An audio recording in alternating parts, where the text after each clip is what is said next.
Hey, what's up, everybody? This is Gary with the Get Some podcast. And my guest this week is...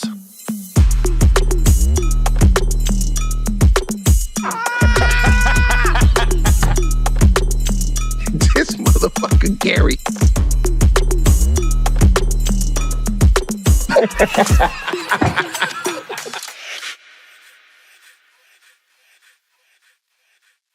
Hey, what's up, everybody? This is Gary Owen with the Get Some podcast. I have my first guest since I came to Texas, Ali Saddiq, and he let the cat out the bag. I am not in the best neighborhood where I am recording.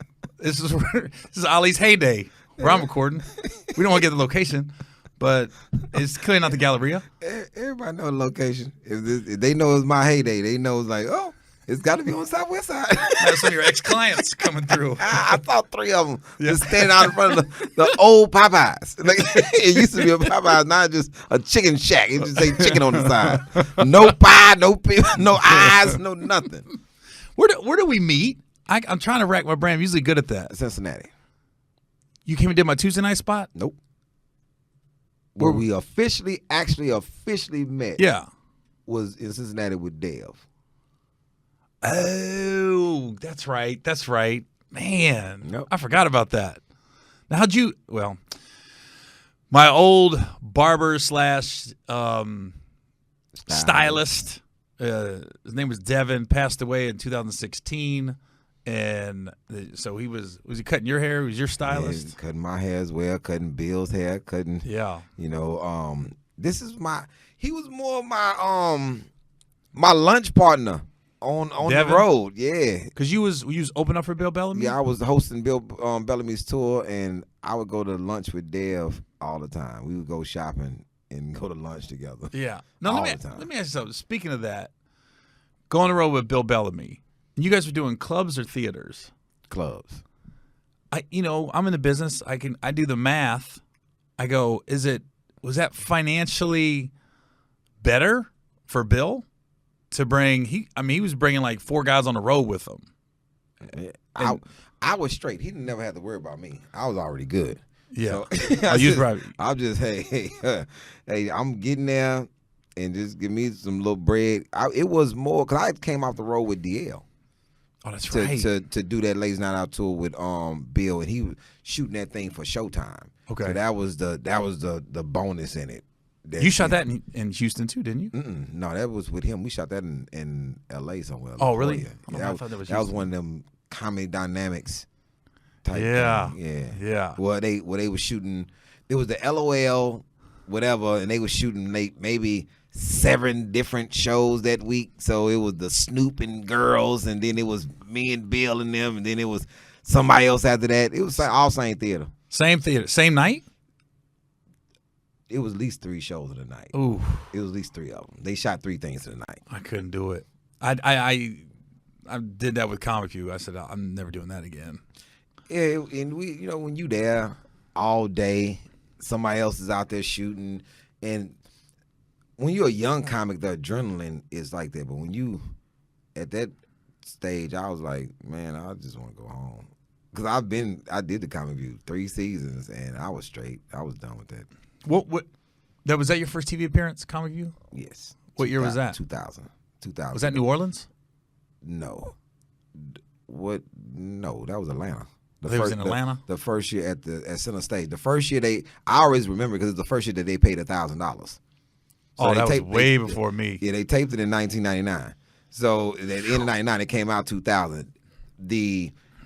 Before that, it was $150. So I remember when we got the 1,000, other older comics was like, oh, man, I got 1,000. But I'm like, but you do know that we got to get a hotel and an outfit and down there all off of this $1,000. Right. So it equals back out to $150. Dude. And they knew it. That's it. Yeah, because the first year I filmed was 97, 98, and it was $150 an episode, and then my first special was $500, hour special, $500. I was like, with who? BET Comic View. BET got me $500. Yep. So they used to film the whole season in a week. So, back then it was a contest. It wasn't like when you went on, it was just a showcase, basically. Oh, right? no. It was It was still a contest? It was still, no, it wasn't the contest out there. It was the green room contest. Oh, like I never forget the green room. My first time. I didn't know that it was layers to it. Like, they said, hey, you have to be here by noon. And they was talking about everybody had to be there by noon. No, the people who were not established had to be there by noon. Bruce did not get there at noon. Lavelle Crawford didn't get there at noon. Jamario did not get there at noon. Dang, you took me back. Yeah, so Arnez, so the show before, I was the last comic. They take 400 comics that season. Yeah. I was the last comic on the last show, the last person. And I had been there since noon, so it was like 1 something in the morning. You gotta be kidding me. And this is after the Atlanta greats. So it's Bruce, Arnez, Lavelle, Earthquake, and Jamario. This is the show before ours. So after that show, now it's just people just in there now. Like, so y'all just need some audience. I think some of the crew had sat in the crowd. But because it was insane. I don't think people realize as a young, like you said, a young comic to get a break on TV. BET wasn't the Tonight Show where it's just you. It wasn't like a Showtime special. I mean, I've heard more people, and I lived it. I saw it. When first year I hosted was the year they went to like 300-400 comics because it used to just be like 25. And I was like, I remember being back there to see him backstage, like, God, these dudes have been here all day. And I'm on my 3rd episode hosting. And I'm seeing the same dudes in the back parking lot hanging out. And you guys don't have your own dressing rooms? We were in some room. It was just a room, and there was so many comics in there. People were carving out their space. They had their stuff because you didn't. This is crazy. So we get down there. I'm in a hotel room for 1 day because I'm thinking we take 1 day. So you got to be out by noon. I didn't get a hotel room for 2 days. I'm thinking, okay, we tape. And then I never made it back to that hotel room. Like, I had all my stuff with me. I think I just went to the airport after that. I think it's just, I hung out with some people, then I just went to the airport. Was your set good? Yeah. It was good? Yeah, I was straight. But it was just the fact that the whole, I didn't know about nothing with Comic View. I didn't know about TV and none of that. I'm just happy to be there. How'd you get on? I did an audition and sent in a tape to this guy. And that's name, I think his name was Phil Moore. Tall guy, used to do Phil Bonner. Was it Phil Bonner? Phil Bonner. He used to do the Laughpalooza? Laughpalooza. Yeah, it's Phil Bonner. Phil Bonner. Yeah. Yeah, Phil Bonner. You sent a tape to him? Yeah, I don't know why. I remember when I got it because I was just going through all the people who I knew. They was like, look, it's going to be in Atlanta, and Phil Bonner was the one that Sharon sent my tape to, my homegirl Sharon. And you were only doing stand up in Houston back then, or was you traveling already? No, I was just only in Houston at the time. 'Cause I don't think people know how this was with me because I got on Comedy very fast. I got out of prison in 1997, October 21st. So that's December. It goes to November, December. So that's on. Then it goes to 98. So I'm performing at Just Joking Comedy Cafe all of 98. 99, I get on Comedy View. So I'm only doing stand up for 18, not even 18 months. How many minutes do you think you had when you got on Comic View? How many? What? Could you have done an hour special at that point? At that point, I could have probably did 35 minutes. Yeah. Because I was working. That 35 minutes would have been super solid. Then I could have gave some fluff in between there, just off energy. Yeah. But that 35 minutes, yeah, Alice, the lady who was over Just Joking, she would have bet her life on that 35 minutes. She would have like, no, he's good at it. Because I came from the Apollo night, hosting an Apollo night where everybody get booed. They boo the host. They boo everybody's booed. It ain't no they'll boo the drinks. They boo everybody. So once I got that room under control, and I still every night I had to come with it because they'll still boo the host. So then she was like, "Yo, I never forget this dude. My boy GT came to me and said, "Hey, the owner say if you do good, she'll put you on the weekends. Cause I'm only on Thursday night. Were you getting paid? $35. Dang, that's crazy. $35 every night. I mean, every Thursday. Hey, but you're getting free food, right? Free drinks? Nah, you get free nothing. This is Just Joking Comedy Cafe. If you ask any comic in the country about this one that's black, they were like, man, Alice. So you ever seen Top 5? The movie? Top 5, who's in that? Cedric, Chris Rock. Oh yeah, of course. Top 5. Shit, you may be in top 5, I think. No, I got a great story about top 5 though. So top 5, it's a story on there where Chris talks about that he left because he thought this pimp was gonna kill him by the prostitute. So that happened at Just Joking Comedy Cafe. Like, I know the actual real story, and it was close what they did in the movie, but I know the actual story. I know the people, know all that happened at Just Comedy Cafe. And they probably would have killed her. Like, wow. This is a place that you just, I think I was booked there. You just go, and Rodney Winfield used to be the host. Yeah, he took me back with Rodney Winfield. Yeah, that was my guy. Who used to be? Mike Epps used to be the host. Bruce used to be the host. Arnaz.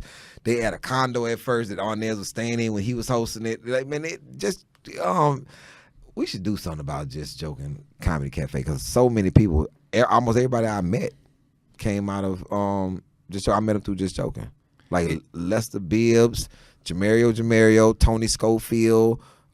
This is when D-Ray biggest bit was him being Scottish. You doing the accent? He was doing the accent. Yeah. And Dion Cole, Dana Quarters. I think everybody I met at Just Joking. So you strike me as even though you're from Houston, as a Chicago comic. If I didn't know you, guess where you're from, Chicago. Because I always say Chicago's got, to me, the most talented comics, and they're so different than everybody else. Because if you look at Lil Rel, Dion Cole, D-Ray, Damon Williams, Leon Rogers, Corey Holcomb, they all got their own. Quarters. Who else from Chicago? Cheryl Underwood. Not Cheryl Underwood. What's my Vanessa Fraction? Oh, Vanessa Fraction's from there as well. But the big dog. Bernie Mac. Bernie. Nah, what's my girl? Goddamn, Adele Gibbons. Adele Gibbons. There's so many, and they're not similar. They're all so different. And then even you got your own vibe on stage. I've never seen nobody like even close to you. You know what I mean? Like your perspective's your perspective. There's I always say like Atlanta comics. And this is no disrespect to Atlanta comics, but when you're coming up and you do those shows with 30 comics on the show, I like DJ be ready. Because they're going to be a music bit for every damn comic that goes up. You know what I mean? I remember being in Atlanta, and I said, and I'm at Uptown. And I said, hey, I told the dude the day before, I said, hey, man, what we're not going to do is a comedy relay. We're not going to do this shit. Because I just can't do it. Because it's too many, and it's too much of the same shit. And then I get on stage, I say, hey, just want to ask, apparently, everybody in Atlanta just smoke weed and fuck, because apparently that's all your comics talk about. Yeah.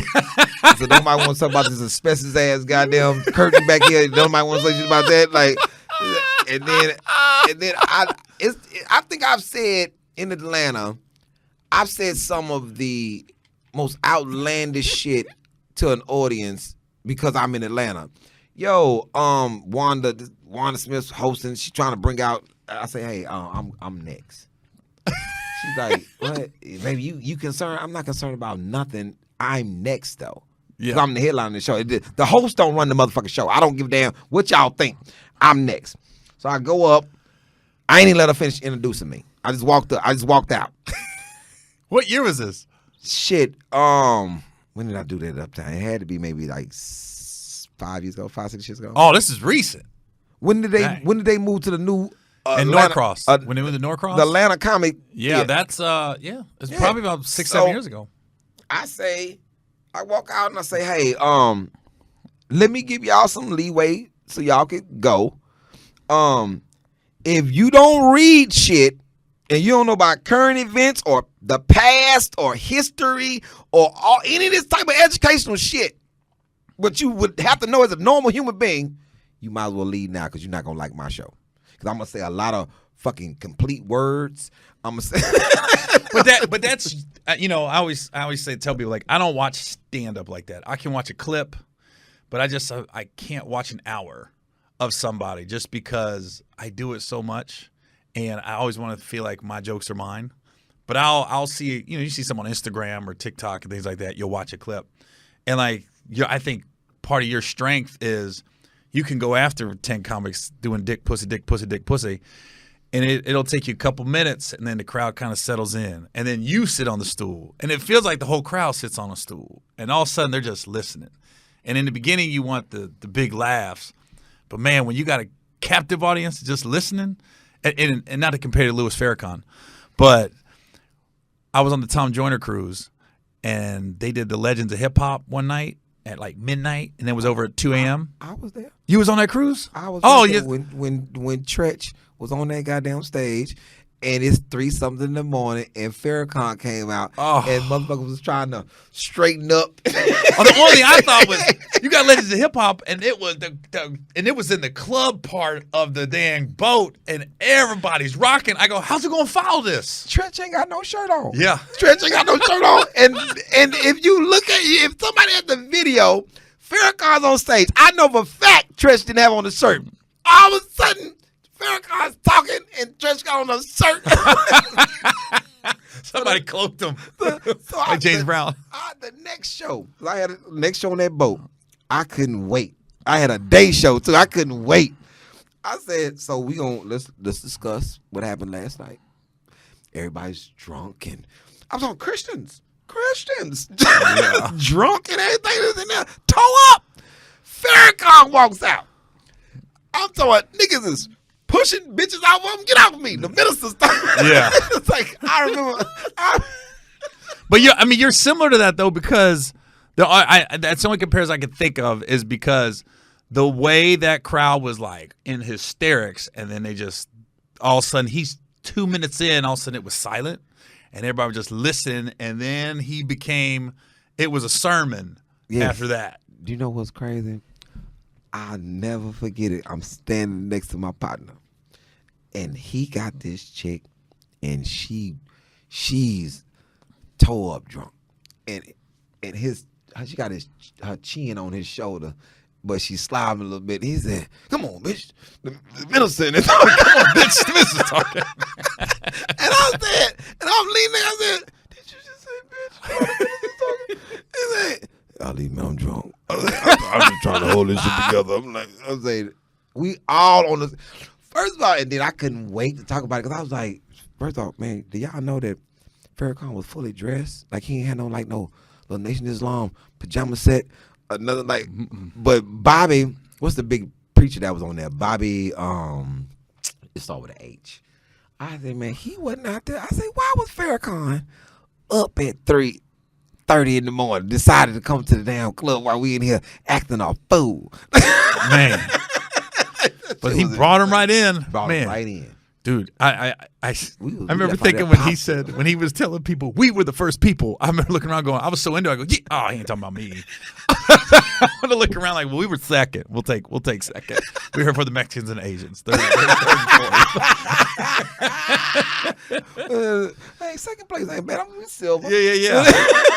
But recently I've noticed, like, I think we all know those guys. Like, I always see stand-ups very similar to boxing, where we're all like independent contractors basically, and we all got those guys that we know are funny that might not be selling as many tickets yet as other people, but we know they funny, And I think recently you're finally getting your due as far as ticket sales, because the thing about it is, like, yeah, you want the respect of other comics, man, but we got to pay our bills with this. We got to sell some tickets. Gotta sell tickets. You know what I mean? So I've noticed, like, you can get online and see people at comedy clubs who's coming, who just left, and you can tell people when you get a couple days out, you're like, oh shit, he's got 4 shows sold out already, And then sometimes you'll be like, when the fuck that happened? You know what I mean? You're like this. Oh, he's selling tickets now? Because you could tell. You know, like you could tell how many tickets certain people are selling. You're like, oh, he's selling? Now, do you think you accredit to your YouTube specials more than anything else? 100%.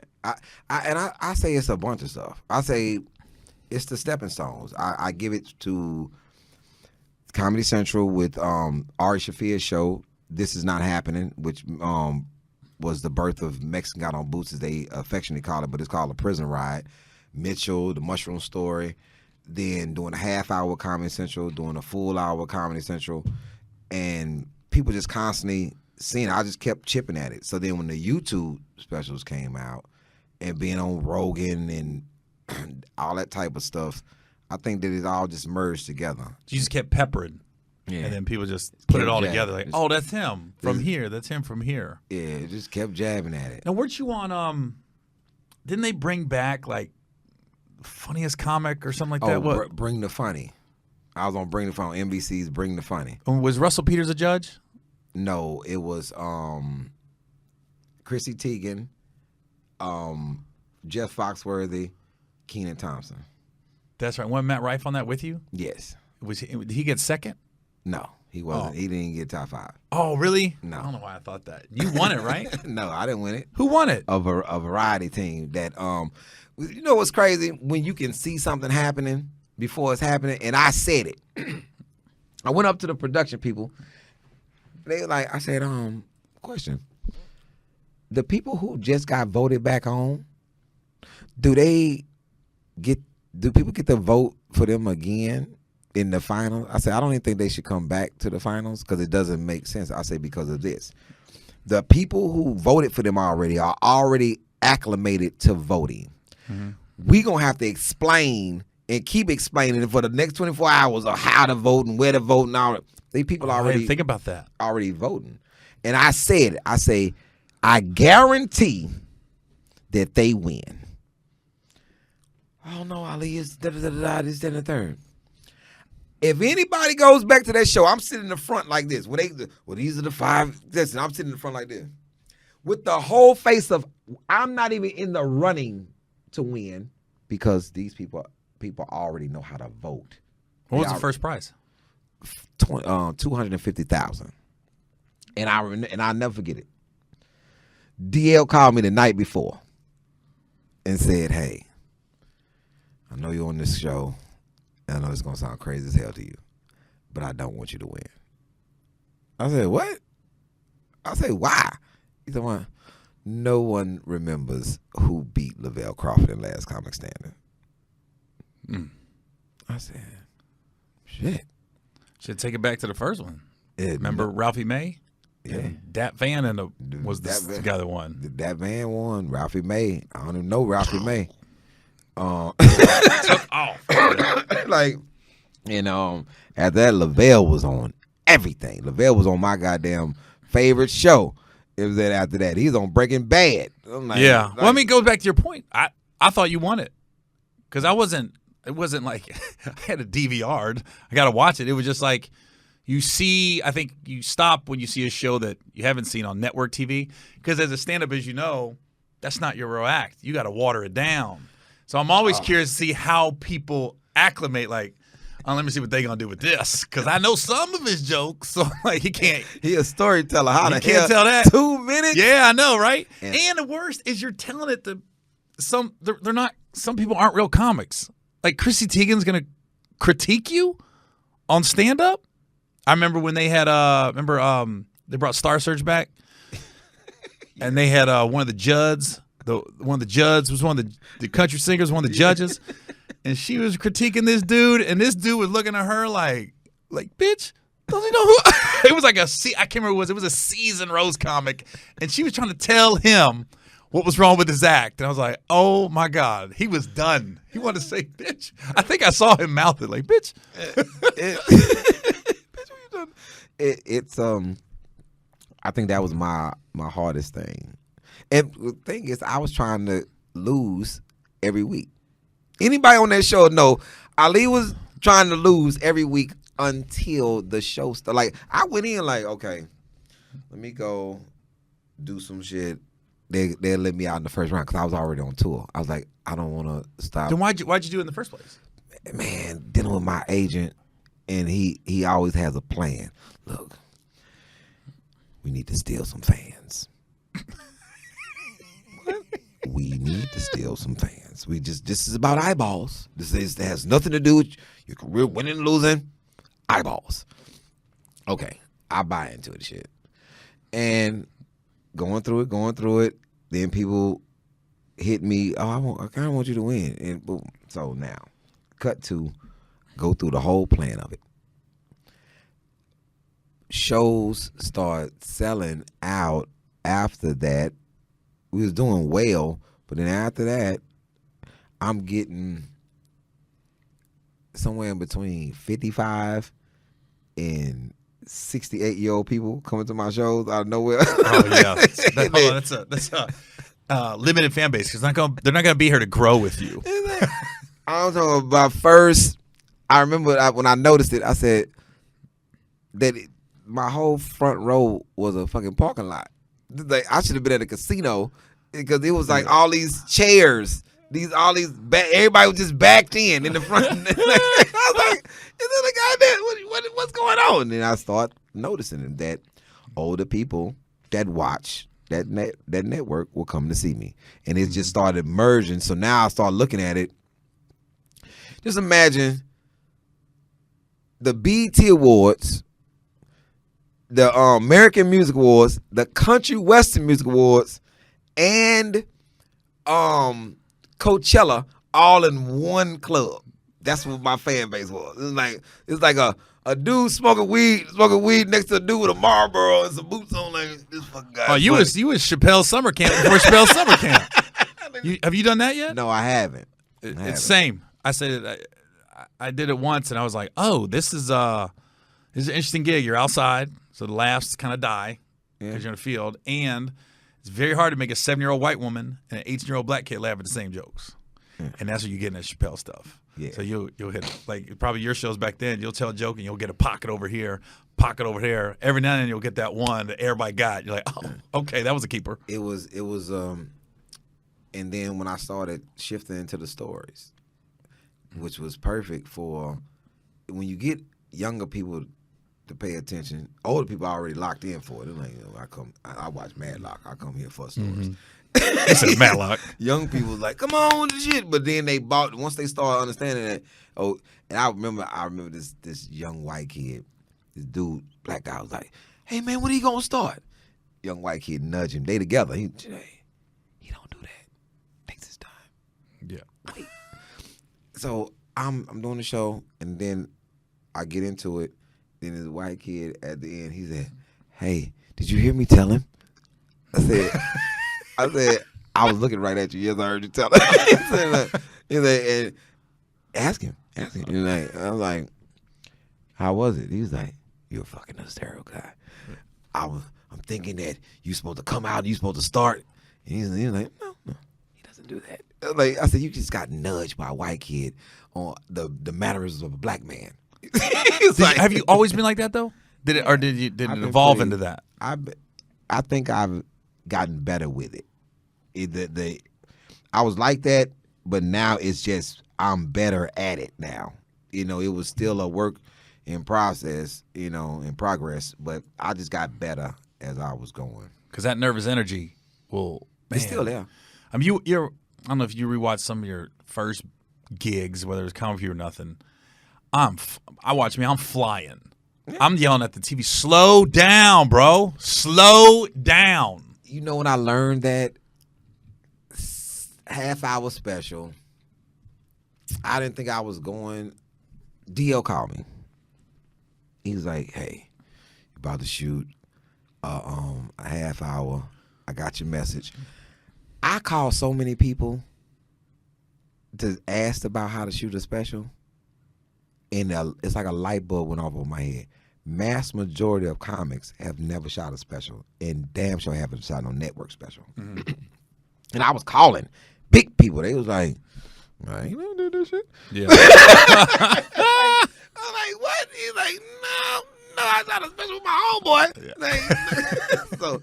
So DL calls back and he's like, "Hey, only tip, go slow."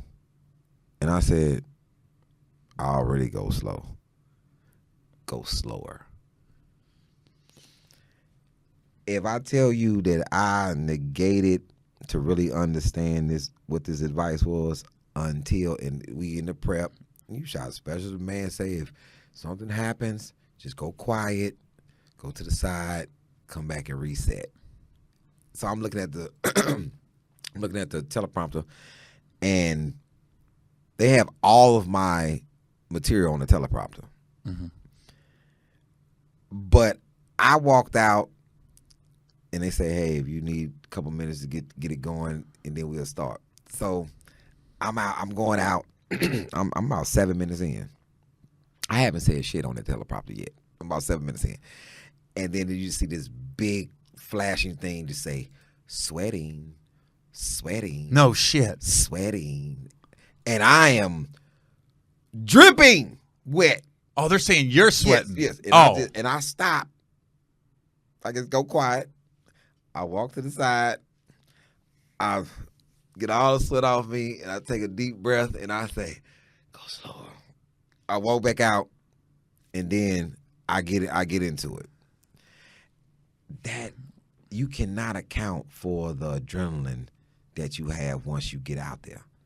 Like, I thought I was going slow, but that shit was going so. I was talking so fast, it was crazy. And I know how slow I am. I was like, why am I saying this shit all so fast?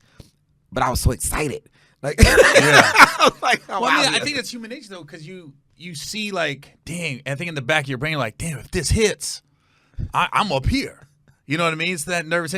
And that's why I say when I see clips, like, what was the title one that you just shot in Houston? Domino Effect and Domino Effect 2. Was that only in black and white? No, that's the one in black and white. It's 2. It's 2 Lost. But Domino Effect. that was just black and white. There's not a black and white and a color version? No, it's just Black and white. Well, we shot it color, and then we released it black and white. Why did you choose black and white? Effects wanted to be a piece of art, and I've always loved black and white. Like, I'm a big Alfred Hitchcock fan. Mm-hmm. Big. Like, I watch black and white anything. Yeah. If it's in black and white and I'm scrolling by the TV, I have never passed anything black and white without stopping at least saying what it is. Yeah. Oh, I've seen that one. And if it's a Western in black and white, I'm watching every second of it. Yeah, I was wondering why you chose that. I always look at, like, everything production-wise in a special. Like I said, I won't watch the whole thing, but I'll sit there and watch a clip, and I'll be like, okay, why did you choose to sit on the stool if he doesn't normally? Why is he wearing that jacket? Because, like you said, sweating. Because when I shoot stuff, I'm very, like, fabric conscious. Like, okay, I don't want my pits sweating out. You know what I mean? I don't want to wear something too heavy.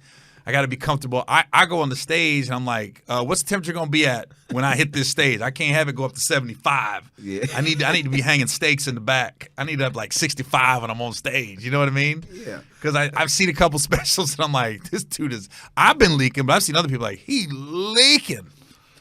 So, first special, shot by myself, shot on the Independence. I have on a navy blue Louis Vuitton sweatsuit.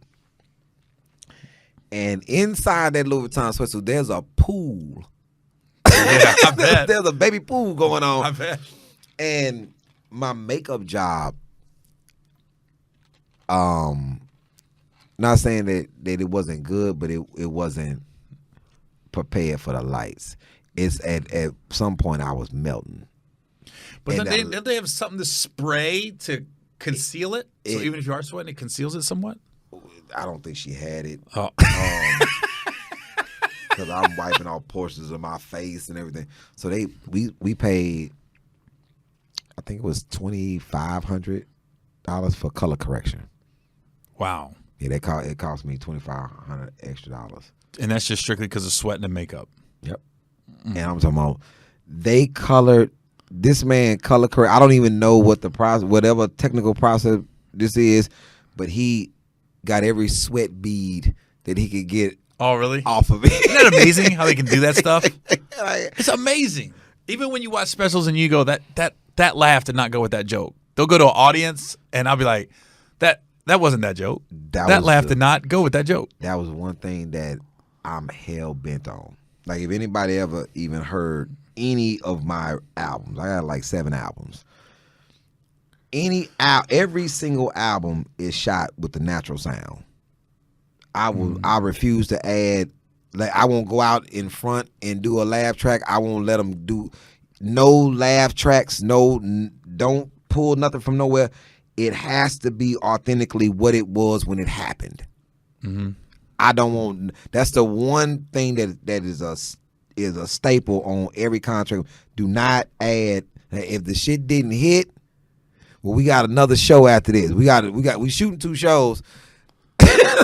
Like, we gonna get it somewhere, but we not gonna add, because that's the one thing I never want people to do is listen and be like, bullshit, that didn't happen. Yeah. Because the laugh is, it ain't even on time. Yeah. It's like, come on, man, that didn't happen right there. But it's funny. You know Eric Griffin. Yes. He got special. One of them, and I texted him. I was on a plane, and I turned it on a plane, and he did it at the Laugh Factory in Long Beach, and it clearly did 2 shows, because one he'll be starting a joke and there'll be 2 white girls, and they'll come back to the same joke and there's 2 black girls, and I'm like, dude, they should have put 2 white girls in the front row, Eric. What was that? I can watch. If you watch, it's like 2 white girls and 2 black girls throughout the whole special. I text him. I go, dude, who edited your shit? Clearly you did 2 shows. It was so obvious. Like, take the ground shot out. Like, dude, I don't even need it. Like, I don't need the ground. Well, you couldn't almost help it, because the stage is like this, and they sat people right here, and so they're right there. You can see it though. With cameras, say if you shoot with 4 cameras, somebody got you up here. It got to be a cutaway. Yeah, that's that you true. Can get. Yeah, that's true. It got to be a cutaway. Like, somebody got real lazy. Was like, leave them there. Yeah, they'll never notice. They'll never notice. Yeah. And then somebody was watching like, here go the 2 black girls again. Yeah, this is look at the 2 white girls. Look, nobody's gonna see this special. Don't worry about it. Hey, I've been in things that people said that to me about before. Nobody's gonna see it. One mic stand. Kevin Hart was hosting it. Yeah, that was when they tried to somewhat bring back Comic View-esque. This is the show that nobody wanted to air. People was calling each other. Did you air? You didn't air? Did you? Yeah. I was like, no, I didn't air. And it's like, well, anybody aired? Like, hey, dude, I think Courtney G aired this. Like, dang, you brought back. R.I.P. Courtney G. That's my fan. I bought a dog from Courtney. Yeah, he was a breeder, wasn't he? Yeah, that's an Ohio guy. That's one of your guys. Cleveland. He Cleveland, you Cincy. I didn't know that it was that many comedy clubs in that area. In Ohio? In Ohio. Think about the pandemic. I was like, I did all 5 spots in the pandemic. Florida, Texas, and Ohio kept 8% of the comics working, brother. Yeah, I did. That's where I was at. Here, Florida, Ohio. You got legit clubs too, not like B rooms. Yeah, legit clubs. Not just joking. Yeah, not just joking. You got Toledo, Columbus, Cincinnati, Dayton, Cleveland. Yeah, that's 5. And it's 2 clubs in Cleveland: Hilarities and the Improv. Yeah, I mean Funny Bone. That's 5 weeks of work. Think about it, at least. Easy.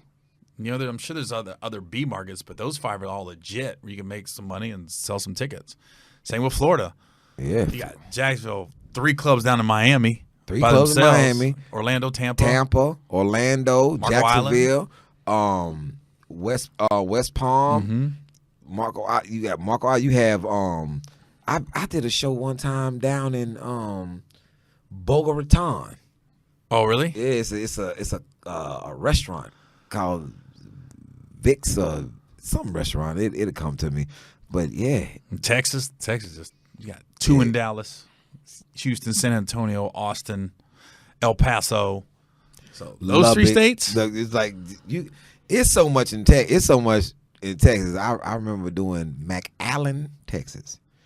Had no idea. Go down there, me and Juan Villarreal. Yeah. It Why? is 7,000 Mexicans in a Tejano club. And we doing stand up. You got all the military bases in Texas too. Yeah, got to go. Man, there's a lot going on in Texas. Yeah. Yeah, a lot going on in Texas. So how do you go? I always say, like, people always ask me because I went from military to stand up, and our timeline is very similar because, like, I got out of the military in '98 and I started doing stand up right before I got out. But you're in prison. How long were you in prison? 6 years. Dang, I was in the Navy for 6 years. That's crazy. For you. I mean, the two took complete different projections. But I'm sitting there going, I knew in the military I was going to be a stand up. Did you know? Until I said it in 1994. I was locked up in 1994. This dude named Rick asked me. He said everybody was talking about what they was gonna do when they got out. And when I used to listen, it used to be a whole bunch of very detailed and very well crafted crime plans. Was it a max security prison? Yeah, I was a max. And what's crazy is I would listen to dudes try to put their mafia family together. So when we get out, right, you gonna be my mans. This goes back to you are the company you keep. Your circle will dictate. Do you know that everybody right here gonna be on parole when you got, and none of us are supposed to hang together? That's one of the stipulations of parole. You cannot hang with other parolees. So how in the hell you gonna be my mans? Like, so I never forget Rick asked, everybody talking, and I'm still a young boy at this time. Rick say man, Lee, what you gonna do when you get out? I say, man, on the cool, probably gonna be a stand-up comedian, man. He's like, what? I can see that. Hell yeah. Man, out of everybody, I done heard a lot of shit, man. I've been here a long time. Hell yeah. Oh, hell yeah. Man, the young boy gonna be good. Because the shit that I used to do in there versus Cowboy fans, because I grew up on the back of the bus, so I always could talk about somebody. Mm-hmm. Easy work. But Cowboy fans, Dallas Cowboy fans, the type of shit that I used to say against Cowboy fans, I would watch the game, win or lose, and this is the 90s. They kicking ass in the 90s. Yeah. And I'm winning the Jonesing game against, but they in prison. You got to be careful. You take it too far. But I'm a street dude. Like, what's gonna happen? It's like this. This is what people kill me when they talk about prison. They always think something's gonna happen to somebody. Like, hey, I do. You do know. Like I told this guy, I said, you do know I didn't go to prison for singing in a fucking choir. Like, I wasn't like, shoo, yeah. And they gave the rest. Like, no, I was a pretty formidable opponent coming in. It's like when somebody get in the ring.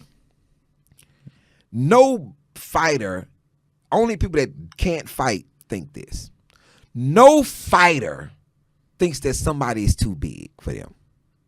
Not one. I remember watching The Ultimate Fighter, and the dude, he's 155 pounds. He walked in the kitchen, and Kimbo Slice was in the kitchen. And he said, Kimbo, I'll whoop your ass. And Kimbo like, what'd I do to you? He just a fucking fact that people think that you just this rugged ass fighter. I deal with your ass, Kimbo. and I remembered it so vividly because we was in the barbershop having this argument. I said, man, you know what's crazy? Y'all scared of Kimbo Slice. I'm not fucking scared of Kimbo Slice. Ali, he's so fucking big. I said, what does that? I said, man, it's the optics for me. You get this is when before he was on Ultimate Fight, he was fighting people in Miami. The street fights. Getting out a fucking Pathfinder, and it's like he was ripping the Pathfinder off of him. Yeah. I was saying, man, if I got out of a fucking clown car and say with my shirt all oiled up, you don't think you're going to be able to beat me either. I said, man, I wish Kimbo Slice would. And people like, Ollie, that's crazy, da-da-da.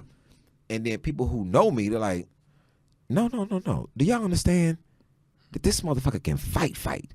Like, Ali ain't no, yo, man, you know I spar in a gym every week? Like, I know multiple disciplines. Man, I'm in the street, man, I done buck people up in the streets. Like, what make you think I've never been scared of nobody? I think that's the whole other thing. Mm-hmm. I've never been scared of one single person because I didn't like the feeling of being scared. Yeah. Man, I'd rather fight because I don't like this feeling of being scared. And I remember being with somebody and them motherfuckers went the other way because they saw a dude coming. I was like, what are you doing? He's like, nah, man. Wait. What? Man, we can't go that way. Man, I'm not fucking going. You go. I'm not going. Is the racial divide as real as they make it out to be in prison? At least the one you went to? I think this is what happens. That, because I had several white friends, several Mexican friends, several Asian friends. But the groups, people who group together get a lot more recognition than me and you being cellies, and they like Ebony and Ivory up there, cool as hell all the time. And then, but don't never say that Aaron Nation tried to come at you, Mm-hmm. and you said, "No, man, I don't get down like that." And then they tried to force you, and I said, "Yo, he said they don't get down like that." So what's the problem? So y'all want to fight both of us or something? Because he just said he don't fucking deal with the racial shit, and I ain't with the racial shit. So what's up? You can. So you can be in your own thing. The only people that can't be is Mexicans. There's no. You belong to a family. Mm-hmm.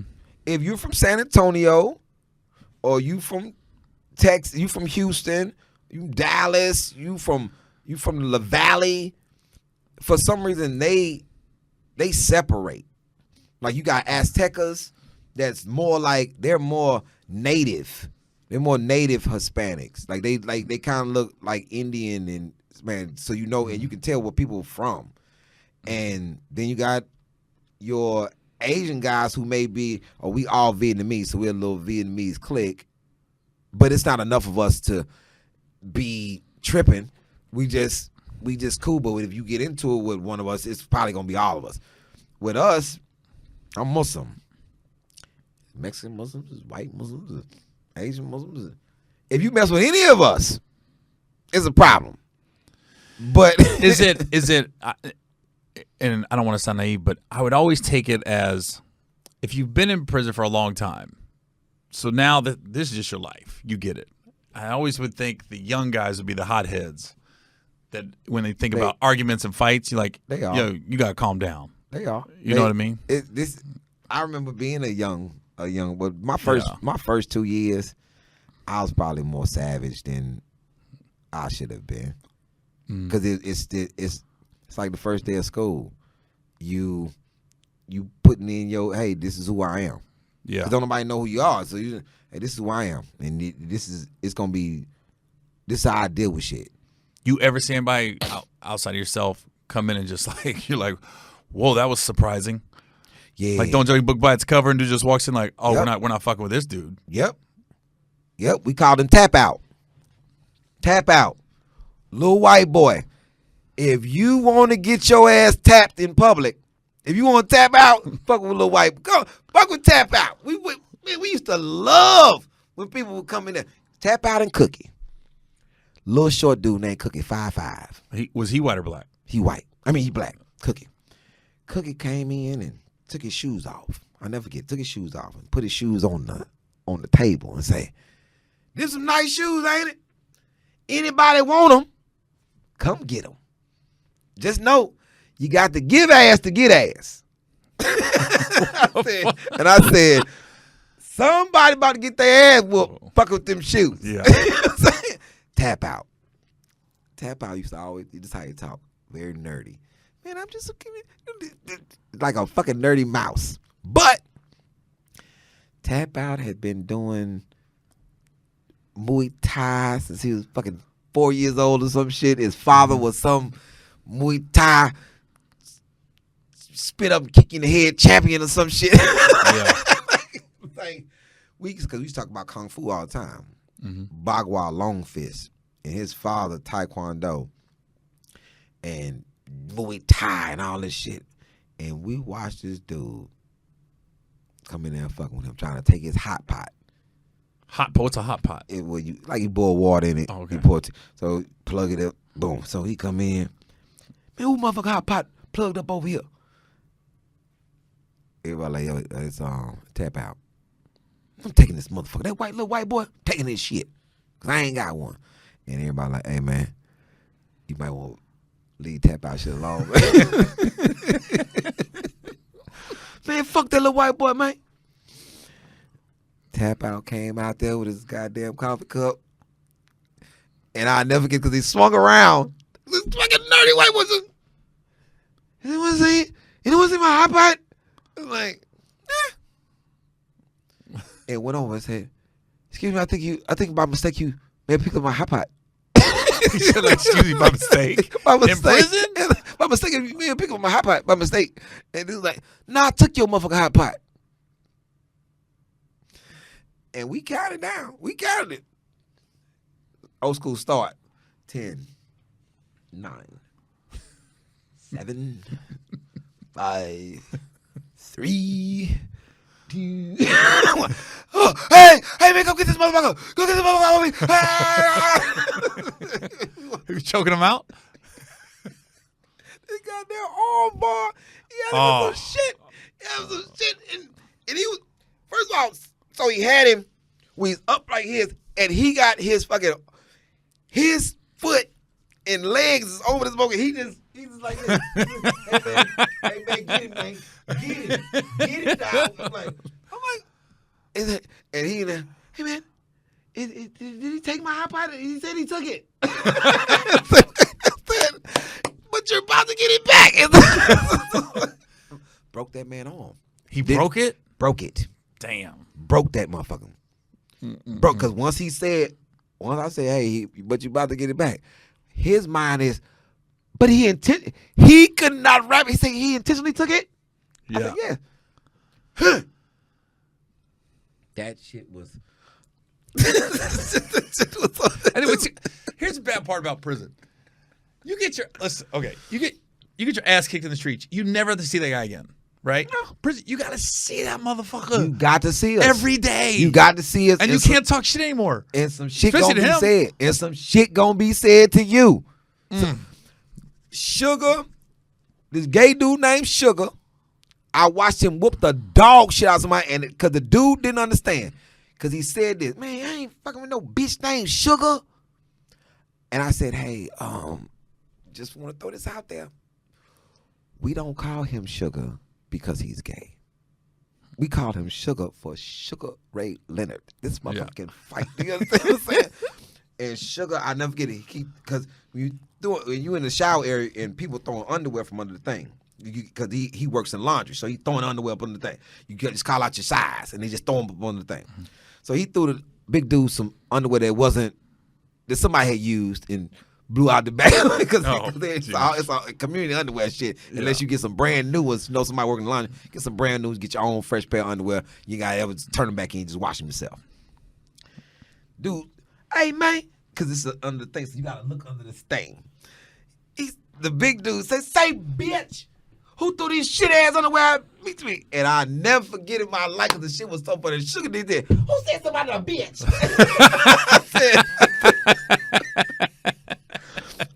He said, the niggas, Sugar said, hey, if you see a bitch, you slap a bitch.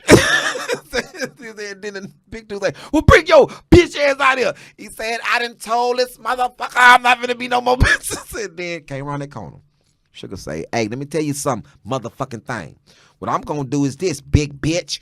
I'm gonna whoop your ass, and I'm gonna stick my finger in your ass after I'm finished with you. Now, everybody's a little quiet in the shower. Everybody a little tight. It'd be like this. Big man. Because we know it's about the motherfucking ass. Yeah. Big man, I'm going to cut to the chase. Big man is on his motherfucking stomach. Because he got his ass touched up by a former Golden Glove boxing champion. Nigga, that it was bad. So who? Okay. Go ahead. I'm sorry. You're going to whoop this motherfucker. And you saying about having to see somebody all the time. Sugar whooped him. And every time he saw him, he would do this.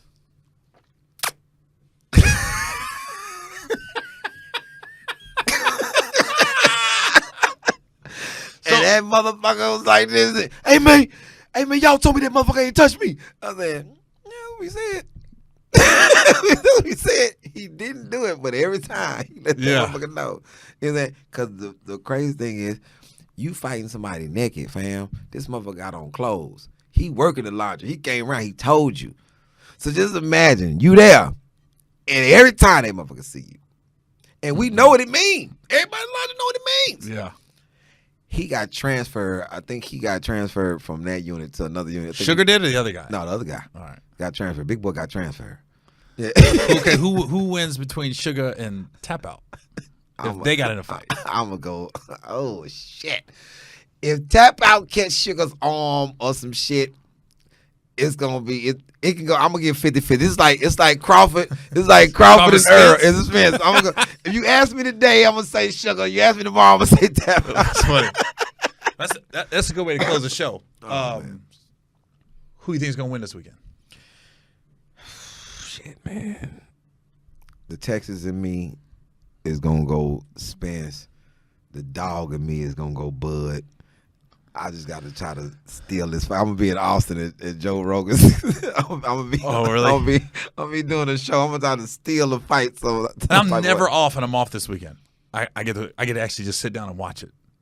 Man, I've never been so jealous of an individual in my life. Because every time there's a fight, I'm working. I know. And I never get a chance to see an actual fight. I record it, I buy it, and then I tell nobody, don't nobody, I want nobody to you record it, you watch as much as you can, you press pause, and you get off stage, you finish watching it. But the problem is, your natural instincts is to get on your phone. And the first thing that pops up is, no matter what page, you're like, fuck. I won't do it. If I buy that fight and I record it, and we feel like with Tank,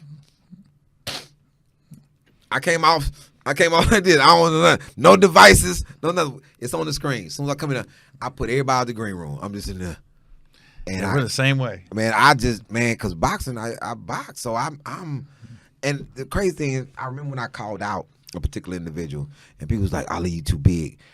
That's when you don't fight, man. I spar with people who bigger than me all the time. I was just in the ring with a dude named Trouble. He 168. You got a big fight coming. He 168. I'm 155. I just went to go see Chappelle, and I ate 2 tubs of popcorn. That's what they was saying, because I had no fun in there eating popcorn. And I, in the middle of this, and I said, man, I wonder where all that goddamn popcorn I ate last night. And as soon as I said it, it looked like it wasn't shit. He just, right up under my guard, he just tapped me on my stomach. And you can see me on the tape, because we film all of them. My mouth is full of motherfucking popcorn. I'm like, oh, they're going to get their popcorn. There the shit go right there. All right, it was like, it was sitting right there. He just, I was like, and my trainer was like, hey, man, you got to stop getting your ass whooped by these big dudes. I'm like, don't nobody my size want to spar, though. Because they be like, hey, man, Lee, he don't be playing. I'm like, it's sparring. It's going to get heated at some point. That we get in there, we're gonna get heated. By round 3, I'm probably heated. I'm probably a little hot now because you didn't caught me with something. Or because I'm gonna do like 4 rounds. But them big dudes, Todd Manuel beat the shit out of me, and this is right after he just fought Victor Ortiz. I'm in the ring with Todd Manuel, and he is literally beating the shit out of me, and I'm like, okay. All right, what about Charlo and Canelo? Oh, man. Charlo. You think? I'm thinking Charlo. It's going to be a good one because Canelo is a beast. He's fighting the smaller brother, which is weird to me because you have the bigger one sitting in the same weight class. Why you ain't want to fight him? They got to get right up here. I think that's why. He's fighting the Houston, we wild sometimes. Oh, trust, I know. But, I mean, you almost got to be a little wild to box in the first place. You got to be a little wild. Yeah, you got to be wild to do it. You know what I mean? Like Regis Prevost, that's my guy. Like the gym I'm at, Midtown Boxing Gym, Derek Lewis, MMA fighter, Oh, yeah. comes out of there. But Regis Prevost is the 140 WBC champ. O'Shea Foster is the 130 WBC champ.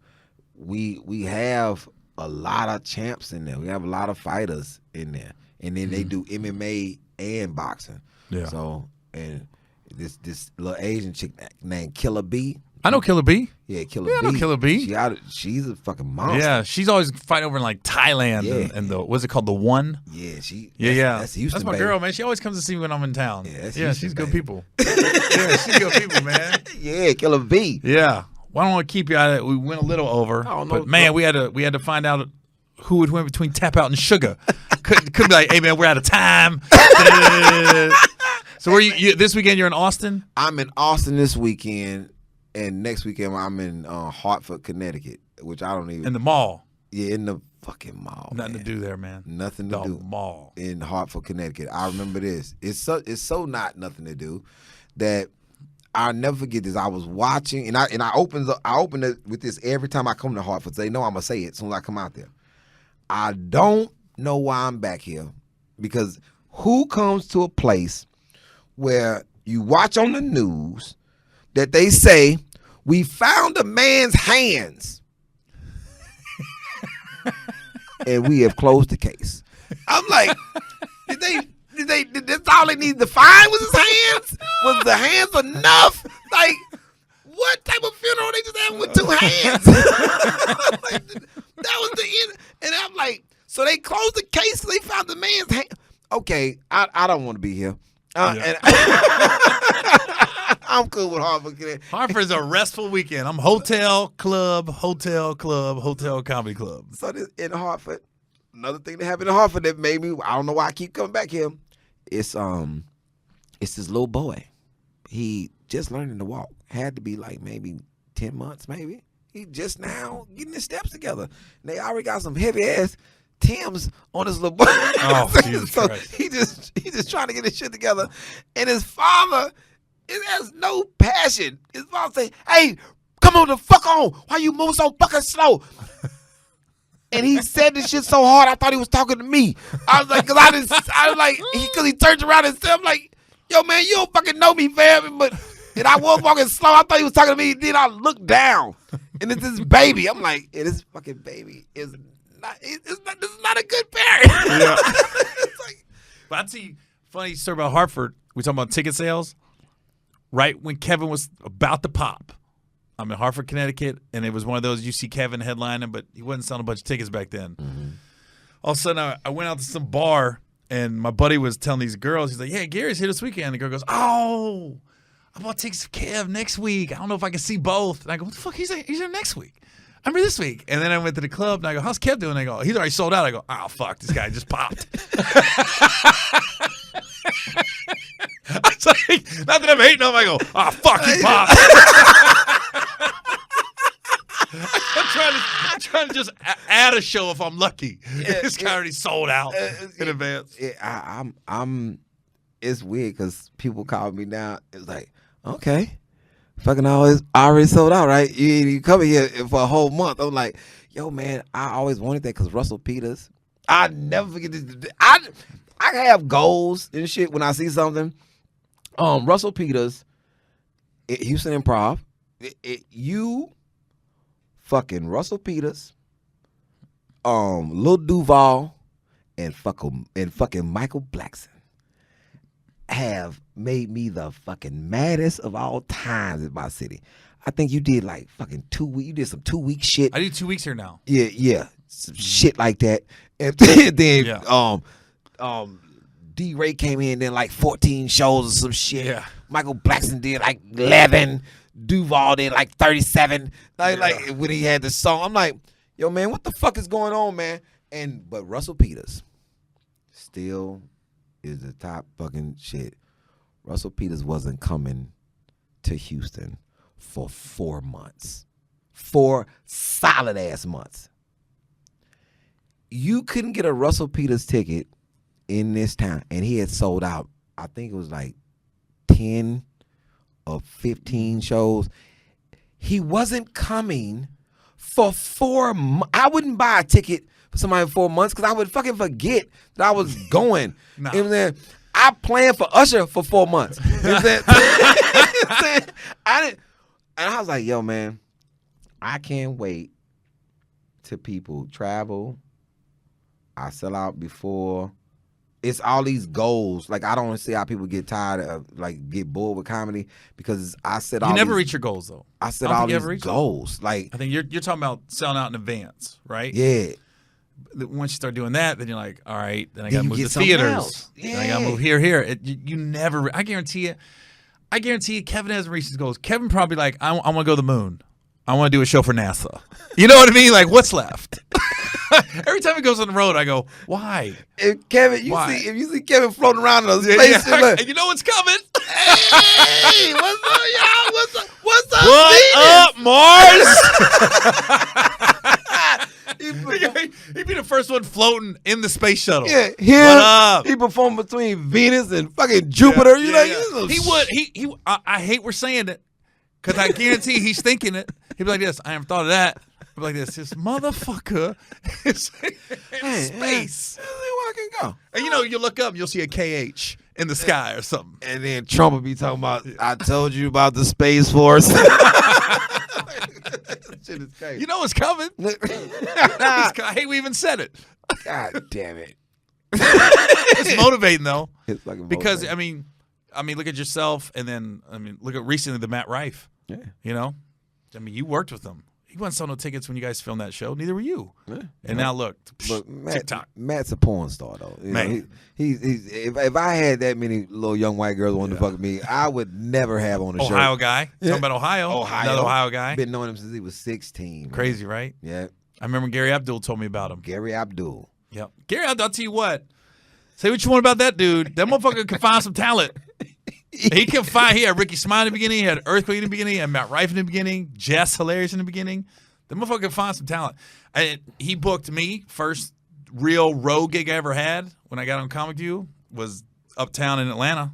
First one. So you say what you want about I didn't say nothing about Gary. So he got to stop putting 30 people on the show when we're at Uptown, Gary. That's the only thing, man. I know you're trying to discover everybody, but slow down.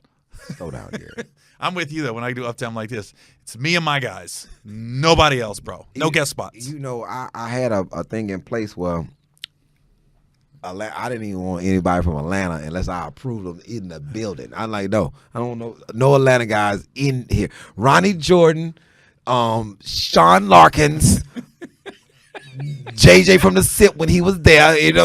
I had to get him a list. This is who allowed in here. That's it. Yeah. If they not one of these people, get the fuck out of here. Yeah. Then, I remember R.I.P. Dirty South. Dirty South came in there and said, Ali, I hate you. I said, what I do, Dirty South? Every time you come here, a motherfucker got a baby out some rude. I said, damn, you hate me? Yeah. I'm going up on stage, nigga. Yeah. I'm like, Dirty South, no, you not. it's too many people.